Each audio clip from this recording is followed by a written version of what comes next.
Welcome back to the channel.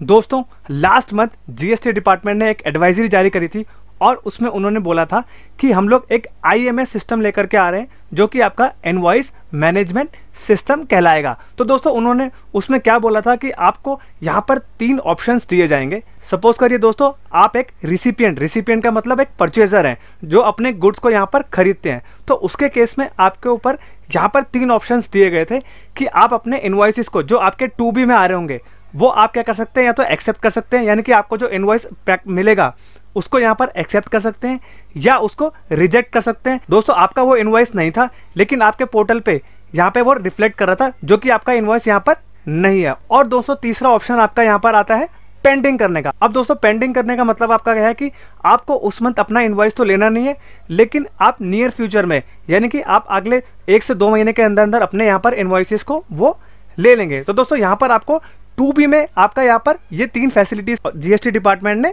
Options दिए थे।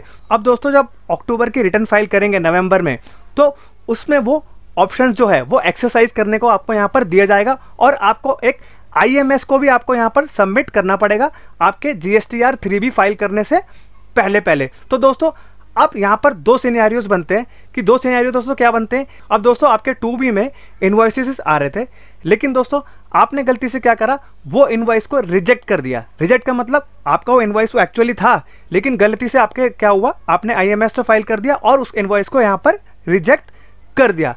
तो दोस्तों, अब यहाँ पर जीएसटी डिपार्टमेंट ने क्या ऑप्शन यहाँ पर दिया हुआ है कि सपोज करिए आपसे आईएमएस तो गलत फाइल हो गया, लेकिन आपकी जो 20 तारीख की जो डेट आएगी, 20 तारीख और 24 तारीख, यानी क्वार्टरली के केस में मैं बता रहा हूँ 24 तारीख, उससे पहले आप अपना क्या कर सकते हैं, उस करेक्शन को, आपने जो इनवॉइस रिजेक्ट किया था उस इनवॉइस को आप क्या कर सकते हैं, वापस से लेकर के आ सकते हैं और उसको ठीक कर सकते हैं 3B फाइल करने से पहले। अब दोस्तों, एक सिनारियो तो यहाँ पर जीएसटी डिपार्टमेंट ने ये दे दिया कि यहाँ पर ये बोल रहा है ये वाले केस में। अब दोस्तों, एक और सिनारियो आपका हो सकता है, आपके दोस्तों इनवॉइसेस यहाँ पर रिफ्लेक्ट कर रहे थे, लेकिन आपने क्या करा, वो इनवॉइसेस आपके नहीं थे लेकिन आपके पोर्टल पे आ रहे थे।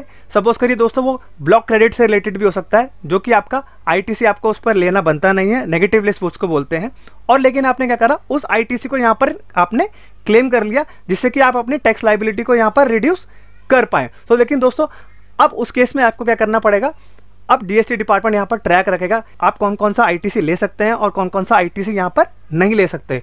अब दोस्तों, उस आईटीसी को आपको क्या करना पड़ेगा, आपको वहाँ पर वो आईटीसी को रिवर्स करना पड़ेगा, यानी कि आपको वो आईटीसी को यहाँ पर सपोज करिए आपने आईएमएस में तो ले लिया, लेकिन 3B से पहले आपको उस आईटीसी को यहाँ पर रिवर्स करना पड़ेगा। तो आपका जो करेक्ट 3B होगा वो वहाँ पर क्या होगा, आपका रिपोर्ट होगा और आपका जो इनपुट भी होगा वो आपका यहाँ पर करेक्टली रिपोर्ट हो जाएगा। तो दोस्तों, इस केस में आपको यहाँ पर क्या है, ये वाले ऑप्शन में, ये वाले पैरा में आपका ये डिपार्टमेंट दोनों सिनेरियोज को एक्सप्लेन कर रहा है। अब दोस्तों, अब आप अपना आईटीसी को कैसे ठीक से ले पाएंगे। अब दोस्तों, लास्ट सिनेरियो की मैं बात करता हूँ। अब आईटीसी को आप क्या कर सकते हैं, आपके जो बुक्स ऑफ अकाउंट्स है, सपोज करिए आप अपना balance sheet and profit and loss बनाते हैं, जो आप अपने बुक्स ऑफ अकाउंट्स में एंट्री करेंगे उस इनवॉइस को आपको क्या करना है, और जो इनवॉइसेस आप अपने बुक्स ऑफ अकाउंट्स में यहाँ पर नहीं एंट्री करेंगे या क्लेम नहीं करेंगे, तो वो इनवॉइस को आप क्या करेंगे, रिजेक्ट कर देंगे, उसको यहाँ पर नहीं लेंगे। तो दोस्तों, जीएसटी डिपार्टमेंट ने आपके पास 3 सिनेरियोज को यहाँ पर बताया है। पहला सिनेरियो मैंने बता दिया कि आपके पास आईटीसी आ रहा था लेकिन आपसे गलती से रिजेक्ट हो गया, लेकिन उस आईटीसी को आप वापस ले सकते हैं 3B फाइल करने से पहले। और दोस्तों, नेक्स्ट सिनेरियो डिपार्टमेंट ने क्या बताया कि आपके पास ब्लॉक क्रेडिट का आईटीसी था या आपका वो आईटीसी लेना बनता नहीं था, आपका आईटीसी वो था नहीं, लेकिन फिर भी आपने क्या करा, आईएमएस में ले लिया, तो फिर आपको क्या करना है, 3B से पहले उसको आईटीसी को रिवर्स कर देना है। और दोस्तों, सिंपली आईटीसी लेने का तरीका डिपार्टमेंट ने ये बताया कि आप अपने जो बुक्स ऑफ अकाउंट्स होंगे उसके बेसिस पे अपना आईटीसी यहाँ पर क्लेम करेंगे और अपना करेक्ट आईटीसी यहाँ पर रिपोर्ट करेंगे। तो दोस्तों, ये आपका हो गया रिसिपिएंट यानी कि परचेजर के एंगल से। अब हम दोस्तों आपका देख लेते हैं कि सप्लायर है यानी कि जो सेलर है उसके एंगल से भी आपका यहाँ पर आईएमएस को आपको कैसे रिपोर्ट करना है। अब दोस्तों, हमने पिछले पार्ट में डिस्कस किया कि आपका जो परचेजर यानी कि आपका रिसिपिएंट का एंगल है वो हमने डिस्कस किया था। अब हम दोस्तों सप्लायर का एंगल यहाँ पर डिस्कस कर लेते हैं। अब दोस्तों, आपका जो जीएसटीआर 2B में जो डाटा आ रहा होगा, वो आपका जो डाटा आ रहा होगा वो आपके जो सप्लायर ने जीएसटीआर 1 में जो आपके बिल्स को दिखाया होगा उसके बेसिस पे आपका यहाँ पर 2B जनरेट हो रहा था। जो भी आप एक्शन लेंगे, पेंडिंग या तो एक्सेप्ट करेंगे या रिजेक्ट करेंगे इनवॉइस, तो वो आपके जो सप्लायर होगा उसकी लायबिलिटी पे यहाँ पर इम्पैक्ट करने वाला है। तो दोस्तों, आप जो भी एक्शन लेंगे वो आपके यहाँ पर जो सप्लायर होगा उसकी लायबिलिटी पे वहाँ पे इम्पैक्ट डालेगा। अब वो कैसे इम्पैक्ट डालेगा वो हम लोग डिस्कस कर लेते हैं। सपोज करिए दोस्तों आपने एक इनवॉइसेस को रिजेक्ट कर दिया और सप्लायर ने क्या करा था, अपने GSTR 1 में यहाँ पे सपोज डाल दिया था। अब वो क्या होगा, आप जैसे रिजेक्ट करेंगे तो वो क्या होगा, उसकी जो GSTR 1 में होगा वो वहाँ से क्या होगा, उसकी टैक्स लायबिलिटी यहाँ पर रिड्यूस हो जाएगी। रिजेक्ट कर देगा तो यानी कि आपने जो बिल दिखाया था वो कैंसिल हो जाएगा, वो आप वहाँ पर कोई भी आप यहाँ पर एक्शन नहीं ले पाएंगे। वो क्या होगा, उस वहाँ पर उसकी टैक्स लायबिलिटी यहाँ पर रिड्यूस हो जाएगी। अब दोस्तों एक एक्शन और होगा, अब आपके जो इनवॉइसेस नहीं आ रहे थे, अब दोस्तों अगर आपके इनवॉइसेस नहीं आ रहे थे तो आप क्या करेंगे, अपने सप्लायर से बात करेंगे और वो इनवॉइसेस को अब यहाँ पर डलवाएंगे, करेक्ट टाइप की यहाँ पर टू बी रिपोर्ट हो जाए और उसके टैक्स लायबिलिटी है वो आप अच्छे से यहाँ पर रिपोर्ट हो जाए।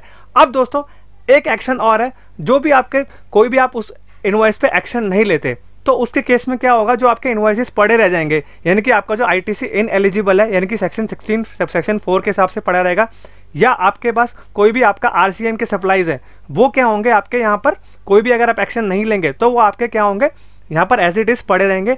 तो दोस्तों सप्लायर के एंगल से अगर आप देखेंगे, अब रिसिपिएंट के ऊपर डिपेंड करता है कि वो क्या एक्शन लेता है 2B में, यानी कि IMS में क्या एक्शन लेता है, जो कि आपका 3B फाइलिंग होने से पहले चेंज भी हो सकता है, या आपकी जो टैक्स लायबिलिटी बढ़ भी सकती है या रिड्यूस भी हो सकती है। तो वो सारा का सारा आपके परचेजर यानी कि जो आपका 2B में रिफ्लेक्ट होगा डाटा, उसी पे ही यहाँ पर डिपेंड करेगा। तो दोस्तों केयरफुली अपने क्या करिए, बिल्स को GSTR 1 में दिखाइए, जिससे कि आपके जो रिसिपिएंट है वो एक्चुअली आपका ITC ले पाए और कोई भी बिल्स को रिजेक्ट ना करे। इनवॉइसेस को सारे के सारे रिपोर्ट करिए, जिससे कि आपकी जो 3B है अक्टूबर की अच्छे से फाइल हो जाए और कोई भी इसमें गड़बड़ी ना हो, क्योंकि डिपार्टमेंट आके चांस नहीं देगा करेक्शन करने का।